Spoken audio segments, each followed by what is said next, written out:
Welcome. I'm Joanne, and tonight I'm going to help you relax for a while so you can get sleepy and drift off peacefully to sleep. Tonight I will be reading a bedtime story by Henry Baman called The City Under the Sea. So, lights out, snuggle under the covers. Let your body settle in that way that you know best. Take a deep breath in, and when you're ready, we will begin. In a country of mountains which bordered upon the sea lived a rich merchant who had 3 sons. The eldest and the second born were his joy, for they were merchants too, and remained at his side. The youngest, however, caused him much anxiety. Not that this youngest son was bad, but love of the sea and desire for adventure ran like fire in his veins, and he could not bring himself to sit beside his father and his brothers in the counting house. Tired of the constant reproaches of his kinsmen, he turned away one night from his father's house and joined a ship as a common sailor. Dressed in sailor blue, wearing a little cap, a blouse open at the throat, and trousers cut wide at the bottoms, the lad ran away to sail over the sea to foreign lands and isles. And as the years passed, one by one, and brought no tidings of him, his father and his brothers gave him up for lost. Now the king of this country loved gems and precious stones more than anything else in the world. Hidden secretly away in the deep foundations of his castle lay his treasure room. It was circular in shape and built of black marble. Along a curving wall stood hundreds of armed men like statues, at equal distance one from another, holding torches of light. 100 coffers of green stone lay on the floor, at the base of each statue piled high with gems. And night after night, when all was still, the king would descend to the secret chamber, throwing open the jewel chests, and would gaze long and silently into the gleaming mass within. One night, the king led his neighbor, the emperor of the 7 Isles, to the jewel room and showed him his treasures. "These are the most beautiful jewels in the whole wide world," said the king proudly. "Yes, they are indeed noble," replied the emperor, nodding his gray head. "But why is it that the emerald of the sea is not among them? The emerald of the sea is the most glorious jewel in the whole wide world. Years ago, a fisherman of the land of the dawn found it in a chest which a storm had washed into his nets. At the time I was but a young prince. The jewel was hung on a chain and worn as a necklace by the princess of the dawn, and its radiance beamed if the very secret of the sea were hidden in its heart." "Where is this emerald to be found?" asked the king, who was now consumed with the desire to add the jewel to his possessions. "Tell me that I may at once send an expedition in search of it." "I have not heard of it for many years," replied the emperor, "but I think it is still in the land of the dawn." So great was the king's impatience to become the owner of the emerald of the sea that he could hardly wait for the morning. All night long he slept not a wink, and hardly had the sun risen above the mist lying at the edge of the sea and sky when he sent for the rich merchant to come to the palace at once.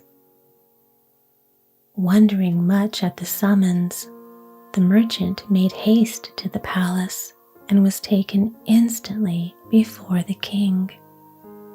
When the king saw him, he said, "You are the greatest and richest merchant in my dominions. Know then that I have a task only worthy of you. In the land of the dawn, there is a jewel called the Emerald of the Sea. You must find it and purchase it for me. I would give all the gold in my realm to possess it. Be sure that you return with it, for if you fail me, my anger shall strike you down." At these words, the merchant bowed low and promised to sail that very day for the land of the dawn. Then, returning home, he gave orders that the best vessel in all his fleets be immediately prepared for the journey, and so swiftly was this done that the merchant sailed for the land of the dawn on the morning tide. Many days and many leagues he sailed over shining seas, till he reached the harbor of the land of the dawn. Ships were entering and ships were leaving the lovely mountain-circled bay. The merchant anchored his ship in a quiet bay and hastened ashore to find the Lord Treasurer of the kingdom. He found the Lord sitting on a balcony of his castle, which overlooked the sea. Upon hearing the merchant's story, the surprised nobleman said, "You are too late. I sold the Emerald of the Sea only an hour ago to the master of a strange vessel. See, there she is now." And the Lord Treasurer pointed out over the sea to a strange black ship with red sails, which was just then disappearing over the horizon.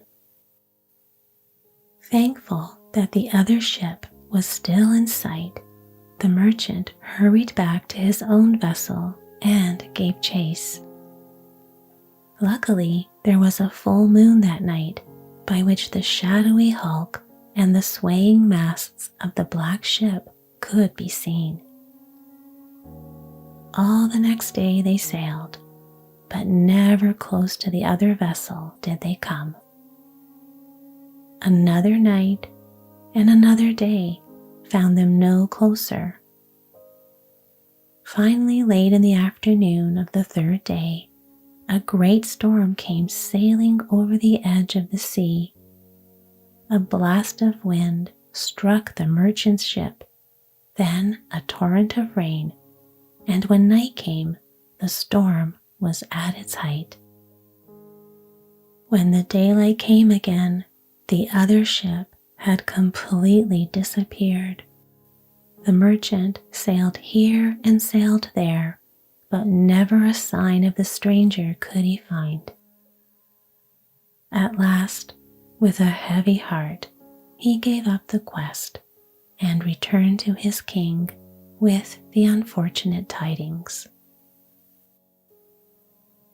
The king was beside himself with rage and disappointment, scowling as he cried to the merchant, "Because of you, I have lost the finest jewel in the world. If you do not find it within a year, your life and your possessions shall be forfeited to me." On hearing these terrible words, the merchant turned pale, for he knew that the Emerald of the Sea was now lost and it would be impossible to find it. His two sons, however, when they had heard his story, bade him not to despair, and declared that they themselves would go forth in the world that very night and to seek the lost emerald. It was finally agreed that only the eldest son should go in search of the jewel, while the second-born should remain at home with his father, and so the eldest son sailed away. The days lengthened into weeks, the weeks into months, the months into a year, yet the eldest son did not return. A guard of soldiers led the unhappy merchant before the king. "Well, have you found the Emerald of the Sea?" asked the king. "No," replied the merchant hopelessly. Now the merchant would certainly have been doomed had not his second son begged and pleaded with the king for a year of respite in which he too might go out into the world to search for the lost emerald. The king at length yielded to the plea, but took 1/2 of the merchant's possessions as a forfeit. And so the second son sailed away. Days lengthened into weeks, weeks lengthened into months, the months into a year, yet the second son did not return. During this time, cruel storms wrecked many of the merchant's ships, that he lost the other half of his possessions and was forced to take refuge in a miserable cottage beyond the town. On the last night of the year, the unhappy man sat in his poor house by a fire. Far away, he heard the bells of the royal city sound the midnight hour. Neither the eldest son nor the second-born had returned. The second year of respite was at an end, and nothing now could appease the anger of the king. Suddenly there came a knock on the door. "I am lost," murmured the poor merchant to himself. "The king's soldiers are here." And, advancing unsteadily across the room, he threw the door open wide. A gust of wind blew in, which bent the flame of the taper in his hand, and then across the threshold stepped the youngest son. He was still a sailor and clad in sailor blue, and there was a cutlass in his belt. So shaken with joy was the merchant that for some time he could not utter a word, but merely clung to the strong shoulders of his youngest son. As for the sailor son, he told his father that he had returned from distant lands only that very evening and had just heard of the misfortunes that had overtaken his family. As they talked, steps were heard outside, and then, without waiting to knock, a sergeant of the king's guard forced open the door, and followed by a handful of soldiers, he entered the room and took the merchant and his son prisoners. They spent the night on the straw in the royal dungeons, and in the morning were led before the king. On seeing the merchant, the irate king scowled more angrily than ever, for the loss of the Emerald of the Sea had never ceased from troubling him, and said, "Well, have you found the Emerald of the Sea?" "No," said the poor merchant. "Summon the executioner," cried out the king. And now the poor man would certainly have bade farewell to earth had not the youngest son, like his brothers, interceded with the king. At first, the king would not hear a word of it, but at length he gave ear to the youngest son's prayer and said, "You shall have another year, but know that this year shall be the last. If you do not return with the Emerald of the Sea within 12 months, nothing shall save you. I have spoken." And thus the sailor's son went in search of the emerald. Now the youngest son had a little boat of his own. It was small, and when the wind no longer filled its sails, it could be rowed along, and in this boat the sailor lad began his voyage. From harbor to harbor, from nation to nation he sailed, but never a soul he found who could tell him anything of the strange black ship with the fiery sails or the lost emerald of the sea. Even the people of the land of the dawn could tell him only that the gem had been sold to an unknown prince.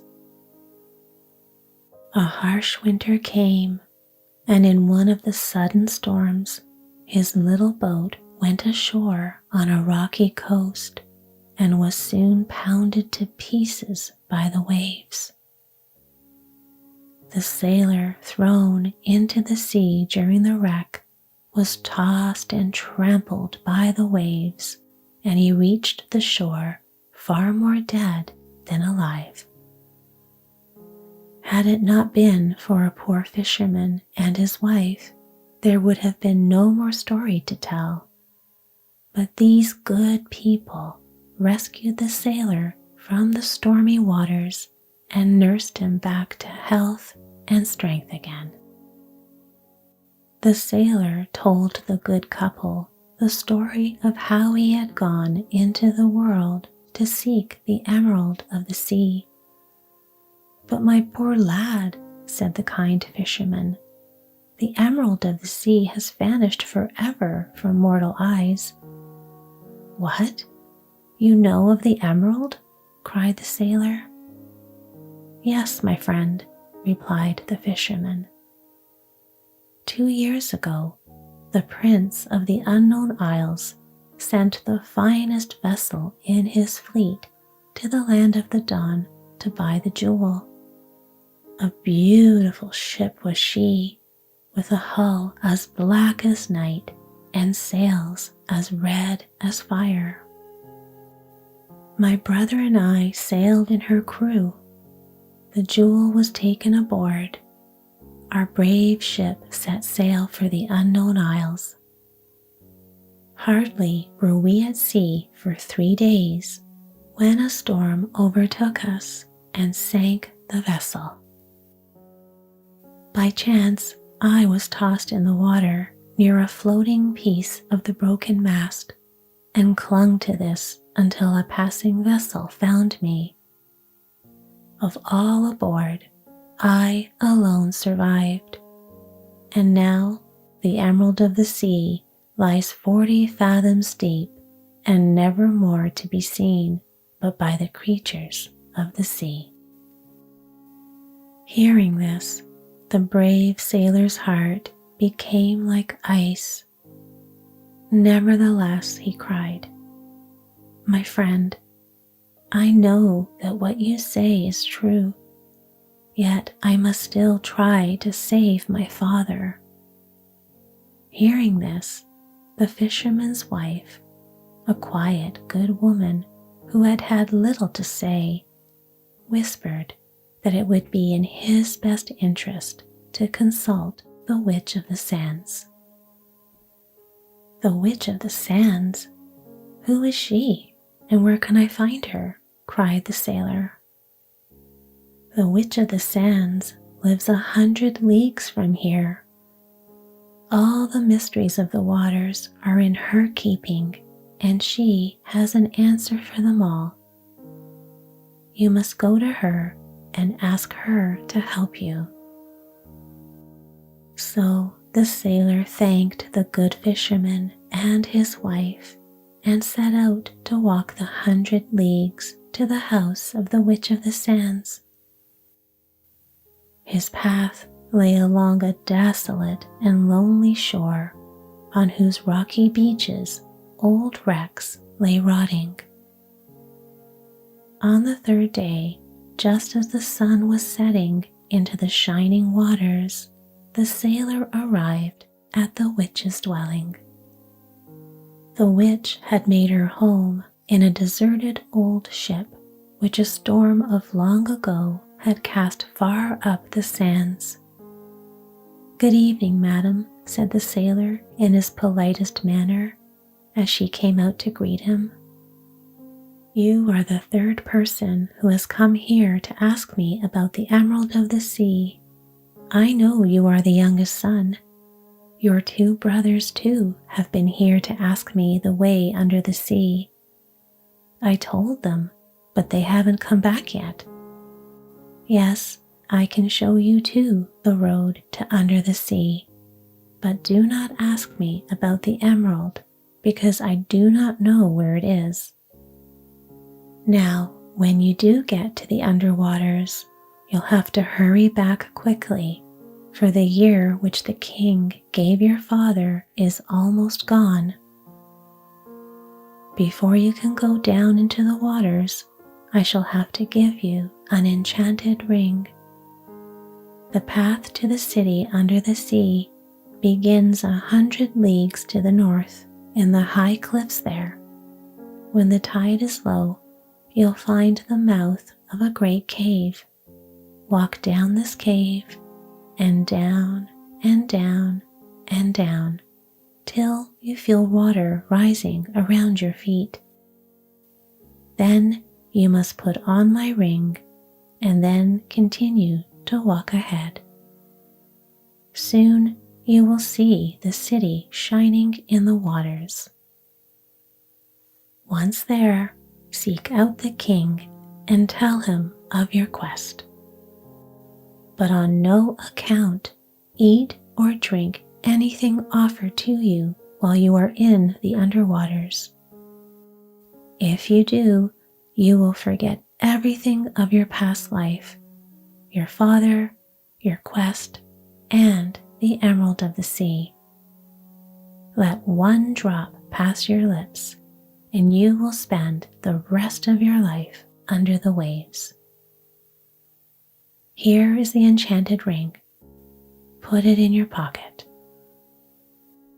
With these words, the witch took the simple golden ring from a little leather purse and handed it to the youngest son. He put the ring in his pocket, thanked the witch, and set off for the cavern which led to the city under the sea. It did not take the sailor very long to find it. After feeling carefully in his pocket to see if the ring was still safe, the sailor plunged onward into the winding cave. In a short time, the roar of the waves on the beach, which had been loud at the mouth of the cavern, began to fade and grow faint, and the tunnel grew dark and cold. Feeling for the wall of the passage with one hand, the youngest son advanced into the blackness. Down and down and down went the sailor.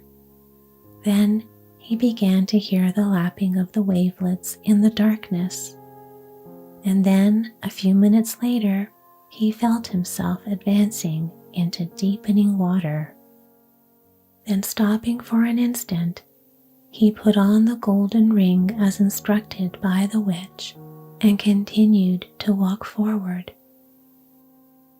Soon he felt the water rise from his ankles to his waist, and from his waist to his throat. One step more, and the water closed over his head. Once under the waves, the sailor hesitated, uncertain as to which way to turn. Little by little, however, his eyes grew accustomed to the touch of the water, and he saw, lying on the bottom a few feet ahead of him, a small ball glowing with a pale light. Stooping to touch this strange object, the sailor discovered it to be a small sea plant which had anchored itself to a stone. He soon discovered that this light was but one of thousands. Together they formed a long straight line across the level floor of the sea, and the sailor assumed these lights to be signs of the road of the sea world. The sailor advanced along them slowly until he reached the gate of the city under the sea. The sailor walked through the gate and found himself on the main street of the city. Along the broad avenue grew giant sea plants with brown leaves set out in rows like trees upon the land, and through the foliage, which moved heavily in the currents, little fish darted like little birds do through the branches of trees. Many people were walking along the avenue, all dressed the same, wearing tight-fitting clothes made of shining fish scales. The sailor looked into their faces and saw that a broad golden ring encircled the pupils of their eyes. Then suddenly 2 men of the sea with swords of red stone moved through the water, seizing the sailor and hurried him before the king. On a coral throne in a great hall roofed with a high circular dome sat the king. "Welcome," said the king, staring with his golden eyes at both the sailor and the enchanted ring on his finger. "You have come at a fortunate time. This very evening we celebrate the wedding of the second eldest daughter with the mortal who wears the second enchanted ring. Stand here upon the steps of the throne, for they are coming at once. Let the trumpet sound." At this command, 2 youths of the sea lifted huge conch shells to their mouths and sounded them.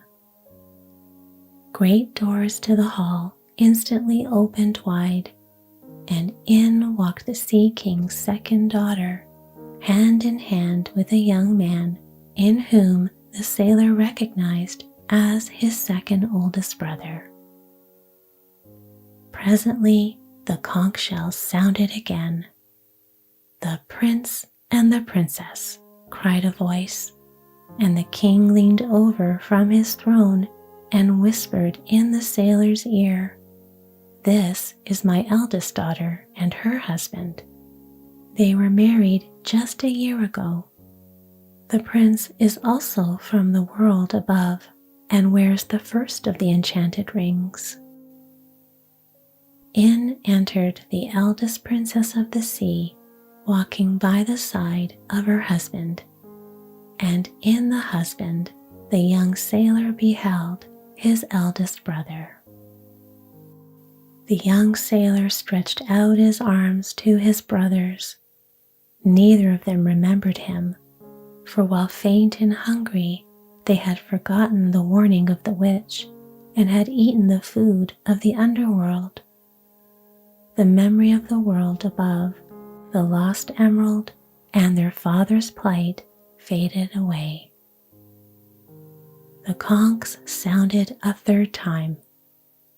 "Now come to the wedding banquet," cried the king. "You shall sit beside my youngest daughter." At that, the sailor lad was hurried into the banquet hall and seated at the royal table beside the king's youngest daughter, and she was the most beautiful of all the three. Noticing that the youngest son was not eating the food, she said to him, "Why do you refuse to eat the delicious food of the wedding banquet?" "Princess," replied the sailor, "I have come to the underwaters to seek the Emerald of the Sea, for if I return to my own country without it, my father's life will be forfeited. Would you have me forget?" "But you will never find the Emerald of the Sea," cried the princess. "Never find the Emerald of the Sea? What do you mean?" said the sailor anxiously. "The Emerald of the Sea has disappeared," continued the little princess, fixing the sailor with her golden eyes. "Years ago it was stolen from my father's treasury by a wicked prince of the underwaters. My father pursued him and overthrew him, but in the struggle the emerald drifted to the shores of the land of the dawn. There it remained till the prince of the unknown isles purchased it and took it away in his black ship. This ship, overcome by a storm, sank, but where it lies we know not.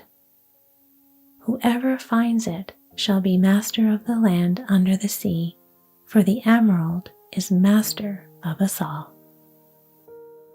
My father will not lift a finger to help you find it. If he knows that you are in search of it, he will force you to eat the food of the underwaters. Say nothing, therefore, of your quest." At these words, the brave sailor's heart sank very low. Mindful of the witch's warning, he made sure not to eat a morsel of the food, yet he knew that hunger would soon bring weakness. Either he must find the emerald at once, or he must abandon all hope of finding it.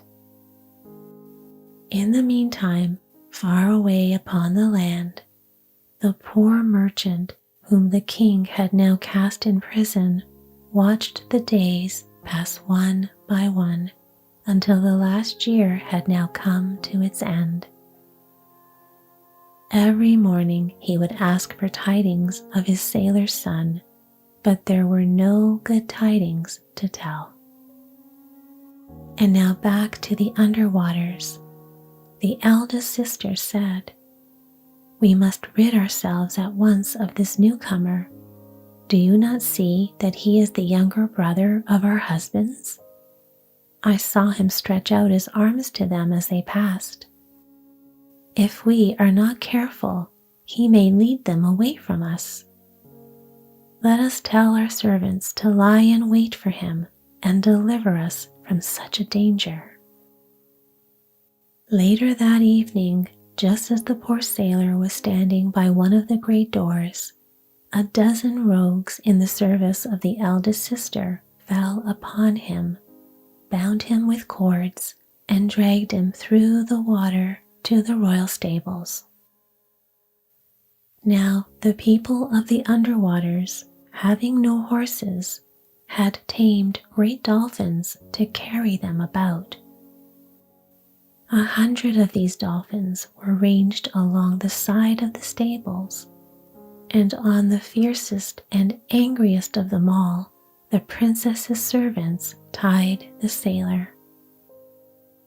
The great fish pulled, rolled, and thrashed his tail, but to no avail, for the poor sailor lad was fastened tightly to his back with a rope of seaweed. Then the creature was released and scurried into the wilds of the underwaters. For half an hour, the fish, frightened at his burden, fled at lightning speed. Then, ceasing his mad flight, he tried again to shake himself free of the sailor. He turned, he leaped, he dived, but all in vain, for the sailor was securely fastened to his back.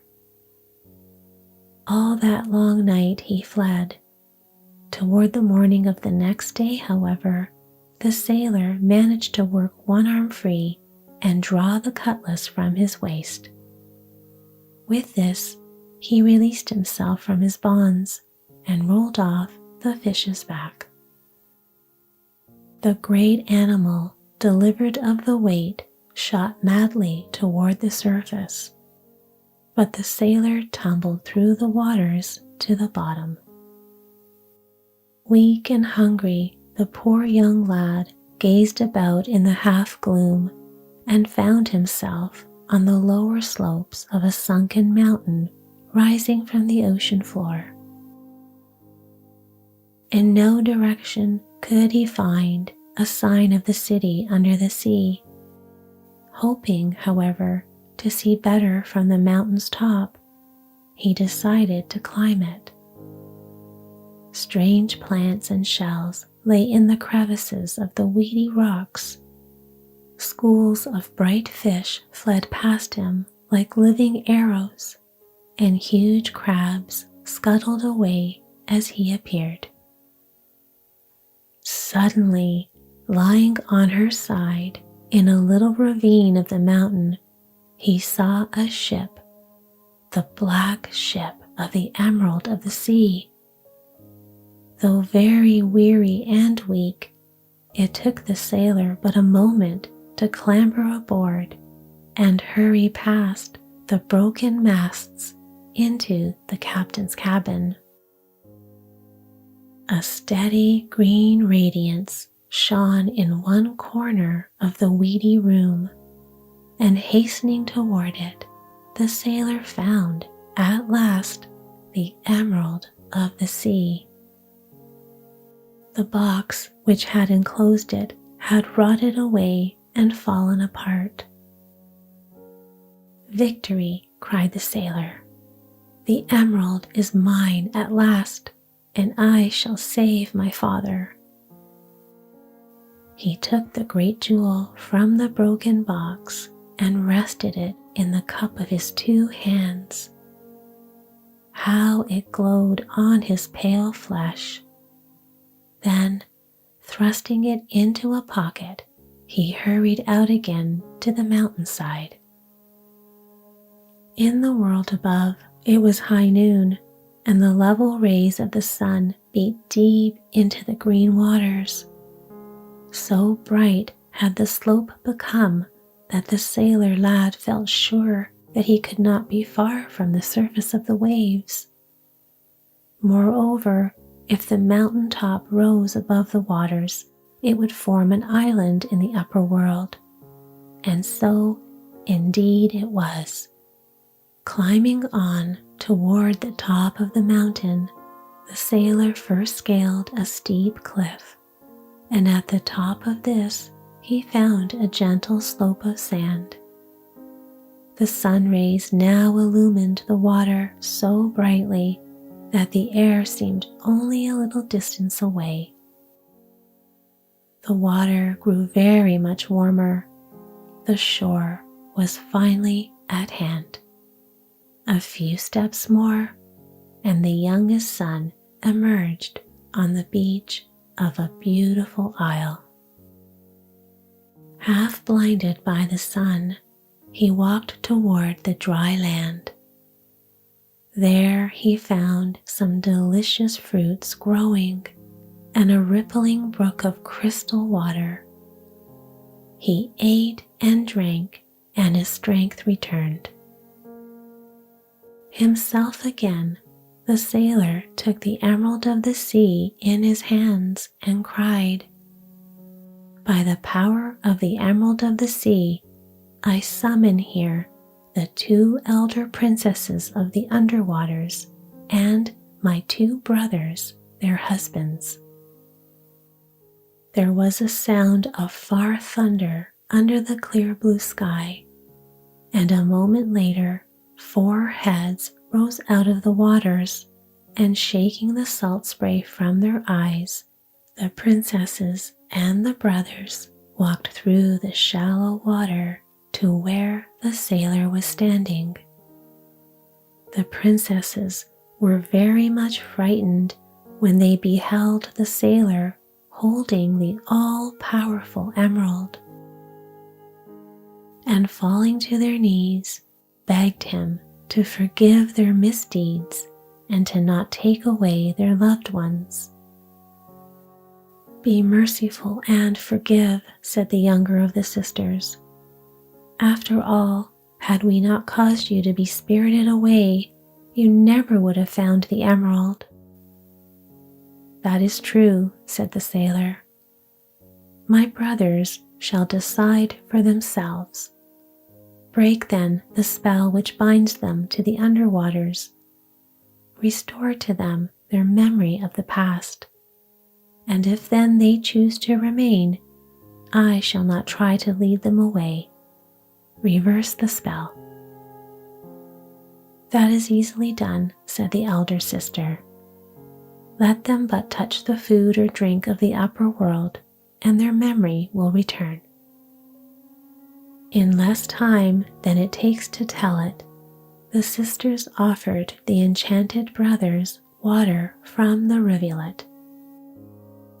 When they took a sip of it, both the brothers became pale as death. Their eyes opened wide, and they stared as strangely as men do when waked from sleep suddenly. Then, seeing their younger brother, they ran to him and threw their arms about him and asked 1,000 questions about their father and the quest of the emerald. The golden-eyed brides watched them with sad faces and finally broke into quiet tears. Imagine their joy when their husbands reassuringly turned to them, telling them to cheer up. Then the sailor and his brothers took counsel as to how the Emerald of the Sea might be brought to the king in time to save their father's life. You can imagine the sailor's horror when he discovered that because of a bad error in the calendars, the life of his father had in fact been forfeited to the king 3 days before. All the 3rd year, the poor man had lain in a small cell in the royal dungeons, waiting anxiously, oh so anxiously, to hear the quick step of the sailor's son on the winding stairs just outside the prison door. But the year came to an end, as you know, without his return. For the 3rd and last time, the castle guards led the poor man before the king. The king had never forgiven the merchant for the loss of the jewel. His anger had only increased with the years, and he was very glad that he could finally take his revenge. "Have you found the Emerald of the Sea?" asked the king harshly. He stood erect on the steps of his judgment seat, arms folded, eyes fixed in a fierce black frown. "No," said the merchant quietly. "Take him away," cried the king. And the merchant was tied hand and foot and then tossed into a little boat without food or drink and sent adrift to die helplessly in the lonely seas. Bound hand and foot, the merchant lay motionless in his little craft and stared up at the blue sky. After some time, a merciful sleep overcame him, and as he slept, the wind arose and swept the little boat along with it. Meanwhile, on the beautiful island, the sailor and his companions, stunned at their discovery, began preparations to return to the underwaters. Just as the twilight fell, the sailor, whose eyes were the keenest, saw a little boat rapidly drifting ashore. The sailor hurried toward it and seized it, and looking in, he uttered a ringing cry. The old merchant lay on the floor of the boat. He still lived, for they could see him gently breathing. Lifting him up tenderly, the 3 sons carried him to the shore, loosened his bonds, and brought him back to life. Now when the merchant was himself again, the sailor, through the power of the emerald, caused the waves to carry a great ship to the island, and on this ship the 3 sons, the 2 princesses, and the old merchant returned to their country. They landed secretly, however, for they knew that the angry king would seize them if he knew of their return. One night, shortly after their return, word was brought to the sailor that the king had heard of the merchant's escape and was sending guards to arrest the merchant and his companions. It was almost midnight when the sailor lad received the warning. Taking the emerald with him, he advanced to a window by the ocean and cried out over the moonlit waters, "Waters of the sea, rise and overwhelm the palace of the king." Now the king's palace stood apart by itself on a tongue of land running far out into the tide, and soon the rising waters were flowing over the marble floors and pouring in through the windows. One by one, the lights in the 1,000 rooms, touched by the waves, hissed, sputtered, and expired. The servants of the palace, one and all, ran away and left the dark castle to its fate. Little by little, the advancing water crept from the walls to the balconies, from the balconies to the towers, and from the foot of the towers to their very tops. Finally, all the moon could see as it shone upon the flood was the flag of the highest turret of all, and finally that too disappeared under the waves. Locked in his secret treasure room, opening the jewel coffers one after the other, the king remained quite ignorant of the disaster. For some time, no sound reached him in his hidden retreat because the door of the treasure room was very thick and strong. Suddenly, he heard behind him the sound of falling water, and turning toward the door, beheld streams of water gushing through the passages between the door and its frame. Horror-struck, he watched the door burst from its locks and hinges, and a roaring cascade of cold seawater came pouring in the room, and a moment later the whole castle crumbled and fell to pieces. Now, when the king had met his fate, the people of the country, who greatly respected the merchant, offered him the crown, but he refused it and instead gave it to his 2 elder sons. Thus it came to pass that the country had 2 kings. Each brother in turn reigned for 6 months of the year and spent the other 6 in the city under the sea.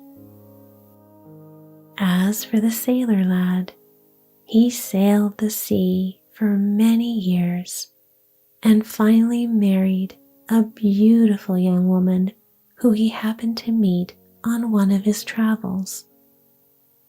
Then, like all sailors, he and his bride went to live in the countryside. His house was built of gray stone with vines of ivy and a beautiful apple orchard beneath its windows, and they all lived happily ever after.